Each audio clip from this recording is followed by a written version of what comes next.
Shalom, selamat malam Bapak Ibu, saudara-saudari yang dikasihi Tuhan. Kembali kita bertemu di dalam pengajaran, yaitu di dalam Maranatha Bible Study, dengan kita akan dengar pengajaran tentang kecerdasan emosional. Mari sama-sama sebelum kita mendengarkan, bila kita siapkan hati kita dan sebelumnya kita datang kepada Tuhan, kita katakan pujian ini dengan rasa syukur kita kepada Tuhan. Terima kasih Tuhan, terima kasih. Engkau baik bagi setiap kami. Terima kasih. Terutama di dalam hidup ini, meninggikan nama Yesus.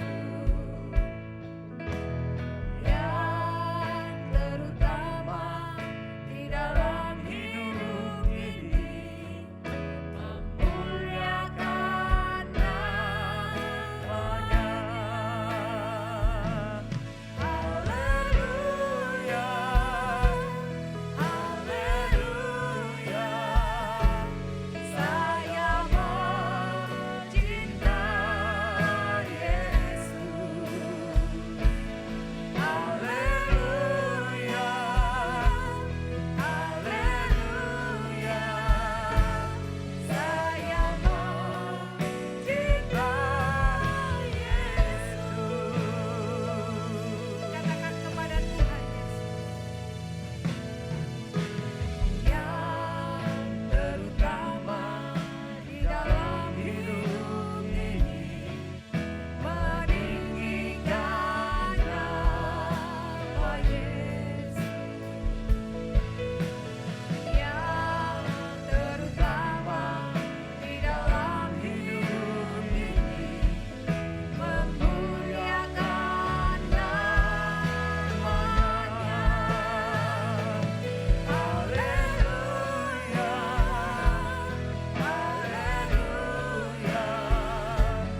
saya mencintai. Haleluya, haleluya, saya mencintai Yesus. Haleluya, haleluya, saya mencintai Yesus.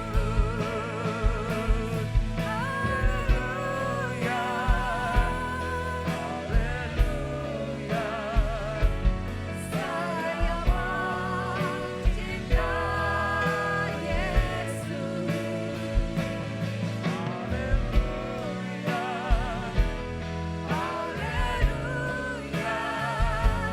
saya mencintai Yesus. Saya mencintai Yesus. Saya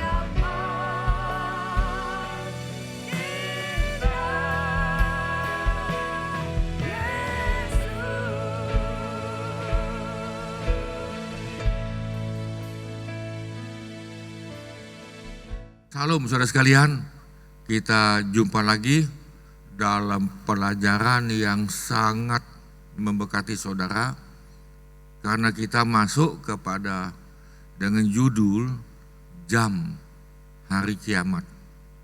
Nah saudara, itu ada hubungan dengan zaman akhir dan zaman baru.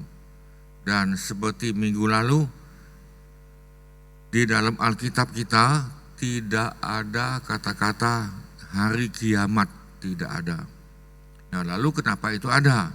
Nanti kita akan lihat, dan minggu lalu saya sudah katakan sebagian karena mereka belum mengerti. Nah tapi tidak apa-apa. Nah saudara, kita masuk pada hari ini dengan judul apa manfaatnya kalau saudara pelajari kedatangan Yesus kedua kali, apa untungnya?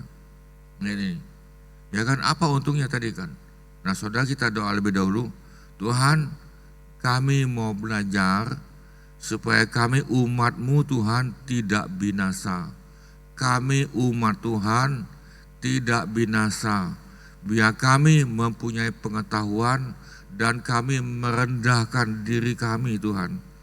Kami merendahkan diri kami untuk mendapatkan pelajaran dan pengajaran, dan kami mohon Tuhan berbicaralah pada kami. Berikan kami pengertian oleh Roh Kudus, menghidupkan semua firman Tuhan, menghidupkan semua pelajaran ini, sehingga melalui kami dikuatkan dan kami dapat membagikan kepada yang lain, sehingga kami dan keluarga kami dan kawan-kawan kami dan komunitas kami dapat diselamatkan daripada murka Allah yang pasti akan terjadi di muka bumi ini. Terima kasih Tuhan, dan kami mohon dalam nama Tuhan Yesus, mari Roh Kudus. Amin. Nah, saudara sekalian, lalu kita bertanya, apa manfaat kalau kita belajar tentang kedatangan Tuhan Yesus kedua kali, atau dalam istilah teologi itu namanya eskatologi. Eskatologi saudara, eskatologi. Nah saudara, manfaatnya tadi kita akan lihat ada dua. Ada pengharapan dalam kematian. Jadi kalau saudara tidak tahu, ya yang penting mati ya mati kan. Ada lagi pengajaran yang menyesatkan, dan dia pakai Alkitab, lalu ditambah lagi kitab yang lain. Ini dia bilang kita tidak mati, tidur, dia bilang hanya tidur, ya kan. Saudara, roh kita ini tidak ada tidur ini. Dan kemudian dia katakan lagi yang selamat itu hanya 144.000, dan dia kutip dalam kitab Wahyu, dia salah kutip dan kemudian dia salah menafsirkan. Ya, karena saudara, kalau kita buka betul-betulan dan kita mengerti, maka saudara ada pengharapan. Jadi saudara, tentang kematian, saudara ada pengharapan, amin. Jangan kita seperti putus asa, ya kan, seperti yang tidak ada pengharapan lagi. Nah saudara, yang kedua adalah adanya kesempurnaan dalam gereja. Nah kita orang Kristen itu tidak sempurna. Siapapun dia tidak sempurna. Kenapa? Karena saudara dan saya lahir dalam dosa. Saudara lahir dalam ada benih-benih dosa. Masih kecil ya belum bekerja, tapi sudah agak besar ada pabrik dosa. Nah saudara, dalam diri saudara dan saya, kalau dikatakan gereja itu adalah anak Tuhan, ada potensi yang baik, bagus, tetapi ada kelemahan. Nah tapi saudara, ada kesempatan untuk kita berubah, walaupun ada kendala, ada tantangan. Nah saudara, jangan takut, kita akan menuju kepada kesempurnaan di dalam Yesus oleh karena Roh Kudus dan karena firman Tuhan yang mengerjakan saudara. Nah saudara, kita akan buka dengan pelan lagi peristiwa kejadian sebelum masa sukar 7 tahun. Jadi ini kita belajari adalah sebelum masa aniaya itu terjadi, dunia mengatakan itu adalah hari kiamat, tapi bagi kita itu bukan, itu masa aniaya besar. Dan kalau kita lihat Alkitab lagi, itu atas izin Tuhan. Tuhan izinkan, ya kan, nanti kita akan lihat nanti yang namanya antikris untuk berkuasa atas izin Tuhan. Kalau Tuhan tidak izinkan, tidak terjadi. Nah lalu pertanyaan, kenapa itu atas izin Tuhan? Sama juga dengan Sodom dan Gomora. Tuhan izinkan itu terjadi pemusnahan oleh belerang dan api pada penduduk Sodom dan Gomora, karena mereka tidak bakalan bertobat, tidak bakalan. Pada zaman Sodom dan Gomora, apakah ada agama? Ada. Mereka mempunyai kuil atau rumah ibadah di atas bukit, besar sekali, besar sekali. Tapi saudara perhatikan, agama tidak mengubah manusia. Lalu saudara terjadi lagi pada zaman Nuh. Ya kan, zaman Nuh tadi saudara, di sekitar itu penduduk semua mati. Kecuali Nuh dengan 3 anak dan 3 menantu. Nah jadi saudara, nah ini kita akan mengalami masa sukar selama 7 tahun. Nah saudara, apa yang terjadi? Ini tanda-tandanya nih. Salah satu, kita mulai ya, kita lihat terjadinya kemerosotan moral dan etika. Saudara, setiap generasi, saya jawab, saudara bisa lihat dalam pelajaran dan laporan yang lain, setiap generasi moralnya turun, moralnya turun, etikanya turun. Ya kan, saya masih ingat ketika saya masih kecil, saya mungkin kelas SD berapa, itu ada kakek saya, kakek Misan, dia kakek saya. Saya dengar itu, dia ngomong kepada papa saya, zaman ini dia bilang, anak-anak itu banyak kurang ajar, ya kan, tidak tahu etika. Saya dengar itu, lalu saya pura-pura tidak dengar, lalu saya perhatikan itu, kenapa saya merosot yang tadi. Nah kemudian ketika saya menikah, memang betul anak kami pun itu merosot, karena pergaulan yang lain, cucu kami merosot, tambah lama tambah merosot. Dan ini kita bisa lihat lagi dalam sekolah, ya kan, dalam sekolah umum maupun sekolah Kristen, demikian juga dalam gereja. Nah saudara, kita lihat apa itu kemerosotan moral. Nah saudara, Matius 24 ayat 12, ini saudara, Yesus yang ngomong ini. Yesus mengatakan apa? Karena makin bertambah, maksud itu bertambahnya kedurhakaan. Saudara tahu durhaka itu? Durhaka itu adalah tidak tahu berterima kasih, tidak tahu. Itu durhaka. Sudah dibantu, ditolong kan, dia bukan berterima kasih, bahkan dia menjadi pengkhianat itu. Nah maka kasih agape, kebanyakan orang menjadi dingin. Jadi anak Tuhan tadi itu mempunyai kasih, dia sayang kepada generasi di bawah atau sesama manusia, tetapi karena durhaka tadi itu saudara, kasihnya mulai dingin, ya kan, mulai dingin ini. Nah saudara, ini sudah mulai terjadi kemerosotan moral dan etika. Itu pada zaman 2000 tahun yang lalu. Tetapi kalau kita lihat lagi ke belakang, itu sudah ada pada zaman Nuh, sudah ada. Nah jadi saudara, sudah ada, ya kan, 5000 tahun yang lalu.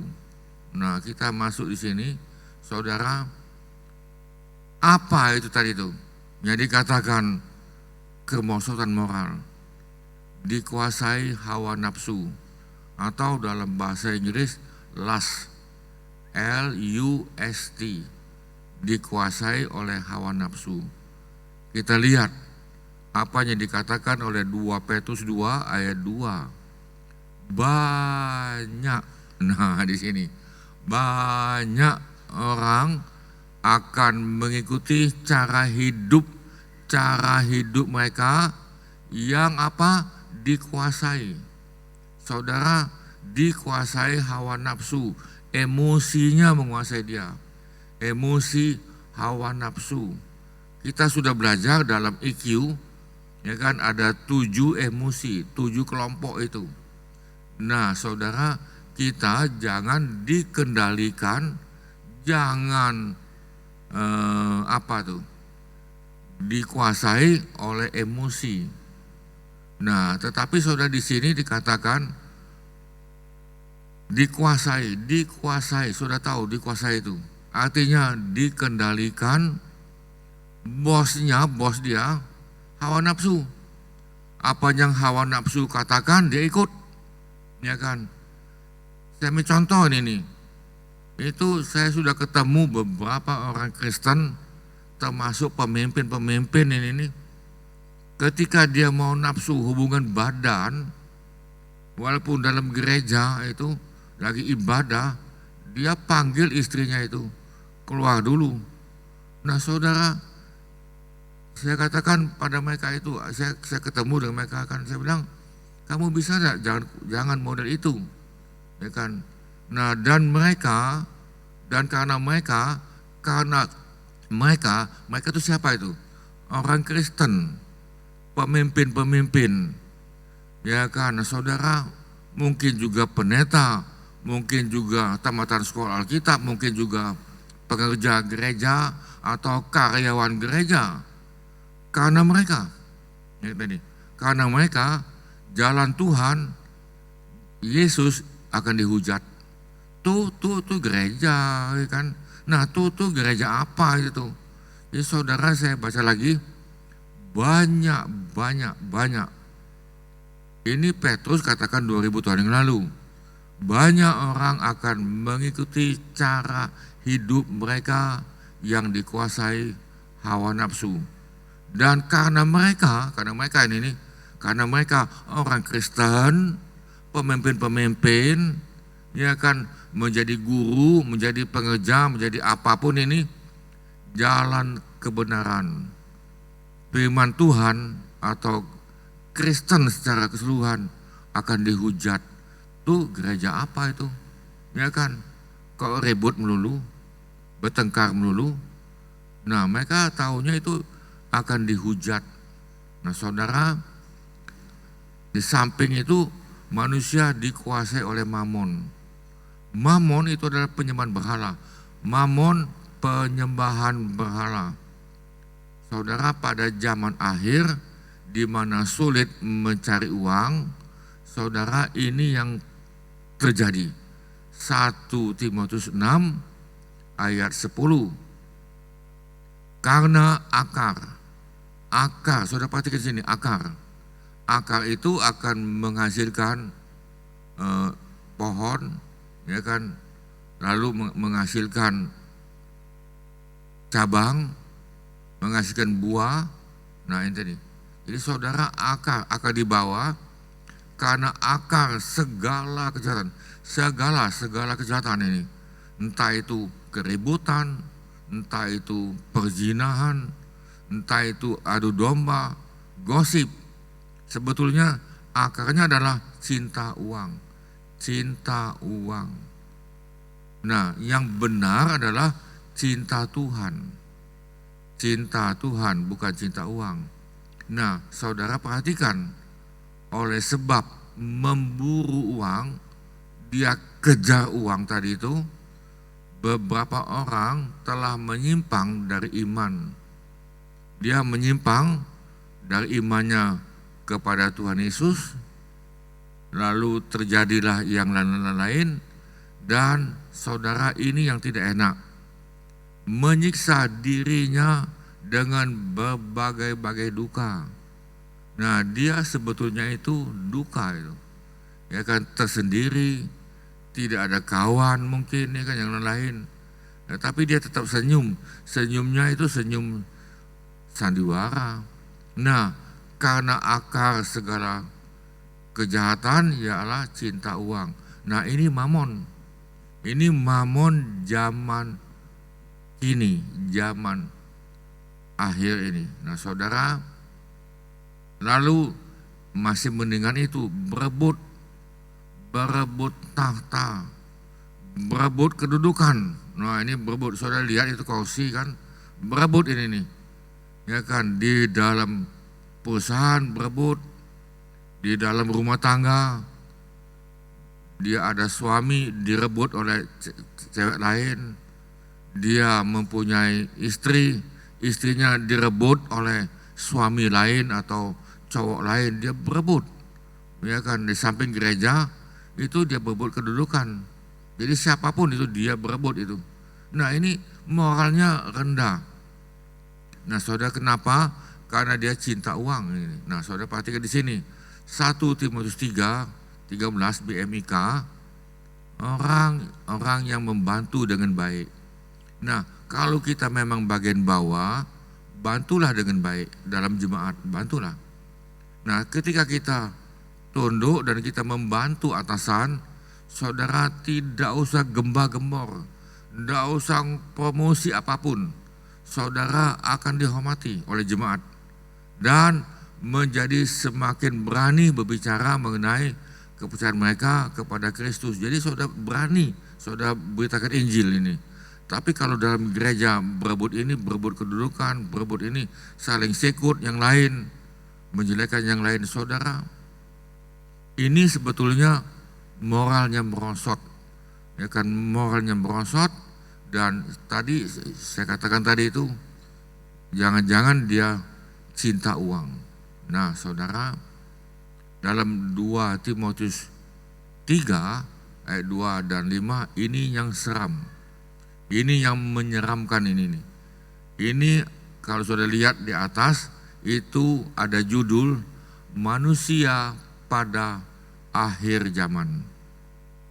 Nah, ini jadi Alkitab sudah mengatakan inilah tanda-tanda manusia akhir zaman. Manusia akan mencintai dirinya sendiri. Ya kan, dia mencintai dirinya. Bisa saja dia pelit, dia tidak mau memberi yang lain. Ngapain? Aku capek-capek cari duit, ya kan? Mau memberi untuk yang lain, untuk gereja, maaf saja. Ya kan tadi. Nah, saudara, yang lain lagi banyak ini. Dia egois. Saudara, kita sesuai dengan Alkitab, kita yang menjadi anak Tuhan tidak bisa egois. Saya termasuk orang egois sangat tinggi. Saya sangat tinggi egois. Saya mencintai diri saya sendiri dan keluarga saya, titik, yang lain enggak.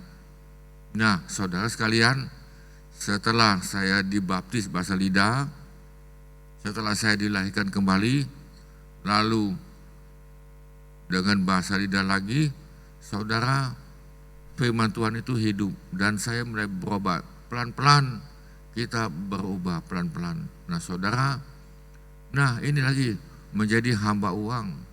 Sebetulnya kita ini hamba Tuhan, ya kan, made servant of God. Tetapi ini kita menjadi hamba uang. Komandannya, bosnya uang. Jadi kalau uang tadi katakan, uang itu bisa ngomong loh ini. Jangan, ngapain, jangan. Oh ya bos, ya bos. Ya kan, saudara kan ngomong, oh yes bos, yes bos. Bosnya katakan, jangan, kau berikan itu untuk apa itu? Nah, saudara, bosnya duit.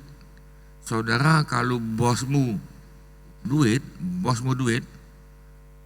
dia menjadi bos yang paling jahat dan kejam. Tetapi kalau saudara menjadi bos akan duit itu adalah hamba yang penurut. Nah, saudara, mereka akan membual. Jadi pada zaman akhir ini mereka itu membual, ngomong itu banyak itu. Aku bisa ini segala macam. Saudara tahu membual itu. Tukang bohong itu, tukang gosip itu. Nah, dan menyombongkan diri. Kamu tahu dah ini nih, kalau nggak ada aku, hancur, ya kan? Kalau nggak ada aku, habis, ya kan tadi kan? Karena aku, ya tadi itu, karena aku potensi, aku punya pengalaman, karena aku, lihatlah kalau aku nggak ada, habis itu. Nah, saudara, menyombongkan diri dan membual. Mereka menjadi penfitnah, lalu dia mulai fitnah orang. Nah, kamu begini, ya kan, mulai difitnah. Saudara, itu ada pembunuh paling kejam. Dia membunuh karakter, apalagi yang dia fitnah itu pemimpin. Saudara, itu sudah Tidak ada etika moral sama sekali, tidak ada. Hati nuraninya sudah mati. Roh Kudus tidak ada. Mereka akan berontak terhadap orang tua. Dia kepahitan dengan terutama papa kandung. Ini survei mengatakan anak-anak itu 80-90% terluka dan tidak puas dan kecewa dengan papa kandung. Nah, saudara, kalau dia tidak dipulihkan, maka dia akan sulit untuk merasakan kasih Bapa surgawi, sulit. Dan kemudian dia akan menentang kalau komandannya itu tadi, manajer dia atau gembala dia laki-laki, nah dia akan lawan. Dia akan lawan, itu sudah pasti. Nah, saudara, hanya 20%, ya kan 10-20% mereka kecewa dengan mama kandung. Nah, saudara, kalau ini tidak dipulihkan, saya jawab, saudara tidak akan cinta istrimu, tidak bakalan. Demikian juga dengan calon istri, kalau dia tidak dipulihkan, dia tidak bakalan sayang dengan suami. Dia akan menjadi, ya menjadi apa ini? Menjadi tukang selingkuh, ya kan, backstreet, dan menjelek-jelekan suaminya. Di depan umum dia berani. Nah, saudara, tidak tahu berterima kasih, tidak tahu. Sudah ditolong, sudah diapain. Zaman ini, saudara, pada zaman ini, coba saudara dengar satu hari ini, berapa kali saudara ini mengucapkan terima kasih, berapa kali? Atau saudara dengar orang lain terima kasih, satu hari berapa kali? Nah, saudara, ini perkataan langka itu, terima kasih. Karena apa? Karena dia tidak bisa merendahkan diri, tidak bisa. Kalau saudara merendahkan dirimu, dia akan bisa terima kasih. Ya kan, ada mungkin saudara lagi makan, diberikan teh, mungkin teh panas. Terima kasih ya Dek ya, terima kasih lagi. Saudara terima kasih. Nah, saudara tidak peduli agama, tidak peduli. Ya kan, dia tidak peduli kamu gereja apa, agama apa, tidak peduli. Semuanya sama. Jadi agama apapun sudah korupsi kemana-mana, entah itu apapun tadi. Tidak peduli, oh kamu ini Kristen ini nih, masa Kristen korupsi? Nah, dia tidak peduli. Ya kan, masa kamu ini anak Tuhan korupsi? Ya kan, uang negara atau uang kantor atau uang gereja kok korupsi? Utang tidak bayar? Dia tidak peduli itu, dia tidak peduli. Tapi saudara, dia juga tidak tahu mengasihi, dia tidak tahu. Ya kan, apalagi dikatakan aku mengasihi engkau. Dia tidak ngerti apa-apaan ini kan. Dia tidak tahu, dia tidak tahu. Mengasihi dia tidak tahu. Apa itu kasih itu dia tidak tahu. Karena dia belum menerima kasih Tuhan Yesus, kasih agape, belum. Tidak mau berdamai. Yuk kita berdamai, kita ketemu. Tidak mau dia. Yuk kita makan sama-sama. Tidak mau dia. Nah kan saudara, maunya ribut. Nah saudara, ini orang Kristen. Iya kan, ini pemimpin lagi. Karena mereka jalan kebenaran, yaitu Kristen, dihujat oleh karena mereka suka menjelek-jelekan orang lain. Nah, di sini kan kamu belum tahu. Ya kan, si anu tuh begini-begini. Suka menghakimi orang lain. Pertanyaan saya, apakah engkau 10 benar? Apakah engkau memang 10 betul dan engkau sempurna? Engkau sendiri banyak kelemahan. Sehingga Yesus mengatakan, tuh, ya kan, dia bisa melihat ada selumbar kecil ada apa itu debu kecil, ya kan, di mata orang, tetapi ada gajah di matamu, ada unta di matamu, kamu tidak tahu. Nah, yang suka menjelekkan orang lain ini adalah pemimpin agama yang dilakukan oleh agama Yahudi. Ya, karena saudara, mereka suka menjelekkan itu. Penghakiman, tidak dapat mengekang diri. Aku mau ngomong ya ngomong, ya kan, aku mau makan ya makan. Ini tadi tidak peduli ini nih, ngapain urusan kamu. Nah saudara, garang, ganas, ya kan, ngomongnya kasar. Kemudian tidak suka yang baik tidak suka. Pertanyaan saya, nah saudara yang dengar ini termasuk atau tidak? Nah, andai kata saudara termasuk, saudara jangan hatimu panas. Saudara katakan ini, ya gereja apaan itu tuh, ya ngomongin saya itu. Ya karena saudara tidak, jangan.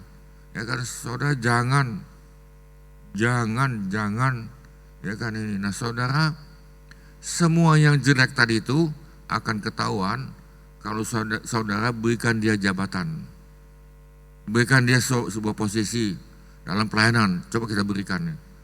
Ketika kita berikan dia pelayanan, terutama dalam gereja, nah kelihatan itu. Dia akan kelihatan. Ini semua ini akan kelihatan, akan nongol satu persatu. Nah kalau ada saudara cuman satu, ya kan ini, saudara jangan emosimu mengendalikan. Aku tersinggung, aku marah, aku kecewa. Saudara, pelajaran yang lalu dalam MBS, kecerdasan emosi, saudara buka dulu itu, belajar pelan-pelan, ya kan, belajar pelan-pelan, lalu kita bertobat. Bisa katakan amin? Kita semua tidak sempurna, saya pun tidak sempurna, tidak, ya kan, tidak. Tapi saudara kita bisa belajar. Nah kita lanjut lagi nih, saudara jangan panas dulu, jangan emosi tinggi dulu. Saudara coba belajar, emosimu jangan mengendalikan saudara, jangan. Nah, suka mengkhianat, menjadi pengkhianat. Sehingga kalau dikatakan Yudas Iskariot, itu pahlawan aku, itu pahlawan aku. Dikatakan Lucifer, itu bos aku, itu bos. Karena suka mengkhianat, tidak berpikir panjang, hanya pikir pendek, berlagak tahu, lebih menuruti hawa nafsu. Tadi kita sudah lihat tadi dalam 2 Petrus 2, lebih suka menuruti hawa nafsu daripada menuruti Allah. Dia tahu firman Tuhan, dia tidak mau. Nah ini termasuk fasik, orang fasik. Saudara, secara lahiriah dari badan kita lihat mereka itu menjalankan ibadah. Mereka ke gereja loh ini. Kemana? Gereja. Kenapa ke gereja? Pelayanan ke gereja. Tetapi pada hakikatnya mereka memungkiri kekuatan ibadah. Mereka ibadah, tingkah lakunya, cara hidupnya tidak berubah. Sudah berapa lama kamu ke gereja? Sudah berapa lama kamu melayani? Wah, dengan bangga dia, 20 tahun Pak. Wah, itu nih, saya sudah 20 tahun. Lalu tanya lagi, ada enggak perubahan hidupmu ketika engkau mengikuti ibadah? Ibadah itu kalau rasa cukup, saudara, ada perubahan. Cara berpikirmu berubah, cara hidupmu berubah. Karena ibadah itu ada kekuatan. Nanti datang ke gereja nyanyi, ya kan? Nyanyi hanya nyanyi mulutnya saja, tapi kata-kata lagu itu dia tidak serapi, dia tidak percaya. Duduk dengar firman Tuhan, dia dengar, tapi firman Tuhan tadi itu, ya kan, enak kalau masuk kuping kanan, keluar kuping kiri, ada sedikit yang masuk nyangkut. Ini masuk kuping kanan, ditolak dengan kuping kanan. Nah, saudara, orang model itu, apa kata Alkitab? Jauhi mereka, jauhi. Kenapa kita mesti jauh? Itu orang beracun. Saudara bisa lihat dalam pelajaran yang lalu dalam IQ, itu manusia beracun. Manusia itu membinasakan. Nah, jadi saudara, saya mau lebih lanjut lagi. Mereka itu sebetulnya antikris. Mereka itu antikris itu. Antikris kecil-kecil. Nah, saudara, nanti antikris besar naik, dia juga naik. Tetapi dia tidak terangkat. Dia tidak terangkat. Nah, saudara, cukup paham, amin. Ya kan, kita belajar dulu yang pertama dulu ini nih ya. Nanti kita sambung minggu depan supaya kita jangan terlalu, atau kita masih bisa sedikit satu lagi nih kita masuk satu lagi. Nah, saudara, tadi dikatakan 2 Timotius 3 ayat 4 dan 5. Nah, ini yang berikut, mudah disesatkan. Orang yang moralnya rendah, etikanya merosot, kepahitan, kecewa, emosinya tinggi, dan dia dikuasai oleh emosi, mudah tersinggung, mudah marah dan lain, ngambek, aku cabut dari pelayanan, ndak lagi, ya kan, langsung mundur ini. Nah, model ini saudara mudah disesatkan, mudah, sangat mudah disesatkan. Saya kutip lagi dalam Matius 24, kata Yesus, ayat 4 dan 11. Jawab Yesus kepada mereka, waspadalah supaya jangan ada orang yang menyesatkan kamu. Nah, ketika dia ini lagi terluka ini, kecewa, marah, emosinya naik, tersinggung tadi, aku cabut, langsung cabut tadi ini. Nah, saudara, orang itu moralnya rendah, dan orang itu sebetulnya, saya langsung jawab saya minta maaf dulu, adalah antikris kecil. Dia tahu firman, dia tidak mau menjadi pelaku. Orang fasik atau kedua, bebal. Nah, saudara, yang model ini gampang disesatkan, gampang. Ketika dia terluka, ada yang ngomong itu. Nah, itulah kau ke gereja itu. Coba kau ke gereja kami sini, nah ini. Nah, ketika dia pergi di situ, dia tidak tahu, dia tidak sadar bahwa gereja itu menyesatkan. Nah, ikut ya, dia ikut ini. Saudara, Yesus sudah pesan wanti-wanti. Nah, saudara, ayat 11, kenapa? Banyak, ini banyak, bukan sedikit. Nabi palsu, nabi itu adalah dengan pengajaran. Dia ngajarin, Tuhan bicara loh ini. Ya kan, dia katakan, kamu jangan takut, Tuhan bicara. Nah, itu nabi itu dia adalah wakil Tuhan. Tuhan bicara. Banyak nabi palsu. Tuhan bicara. Bahkan saya ketemu, ya kan, dia bilang, nah anak kamu yang perempuan itu kawin sama saya karena Tuhan bicara. Lalu dia kawin, tidak lama kemudian dia cerai. Karena apa? Karena nabi palsu itu atau pendeta itu dia ingin PR, karena dia adalah orang asing. Jadi dia ingin PR, dia kawin, setelah itu dia cerai. Ya, karena saudara, sehingga kawan saya tadi katakan, kok kata Tuhan dia kawin dengan pendeta itu kok cerai? Saya bilang itu nabi palsu itu. Nah, banyak nabi palsu akan muncul dan menyesatkan banyak orang. Nah, saudara, kalau saudara terluka, hati-hati, super hati-hati.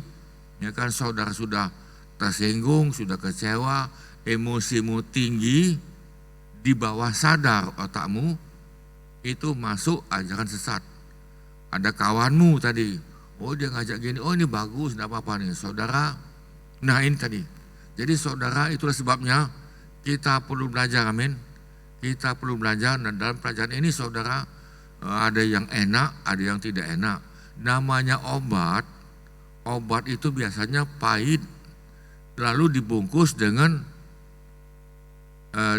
apa itu, dengan kapsul. Obat itu pahit, ada yang dibungkus dengan gula. Tapi kebanyakan dengan kapsul. Ya kan saudara telan dengan kapsul itu. Coba kapsulnya dibuka, saudara telan, tidak bisa telan itu. Pahit dan tidak enak. Nah saudara, biarlah yang pahit ini menyembuhkan saudara. Perhatikan amin. Yang pahit ini menyembuhkan saudara. Bisa katakan amin. Sehingga hatimu jangan pahit melulu, tersinggung melulu, marah melulu. Saudara, biar kita mau dikendalikan oleh Roh Kudus dan oleh firman Tuhan. Kita berdoa, Tuhan biar kami mulai saat ini dikendalikan oleh Roh Kudus dan firman Tuhan. Terima kasih Tuhan, Yesus Engkau sangat baik dan kami mau belajar terus sampai kami di rumah Bapa dengan selamat. Karena Hosea mengatakan banyak umat Tuhan binasa karena tidak mempunyai pengetahuan. Tetapi Tuhan biar kami mempunyai pengetahuan untuk kami dimerdekakan, untuk kami dibebaskan daripada ikatan-ikatan dunia atau selubung apapun.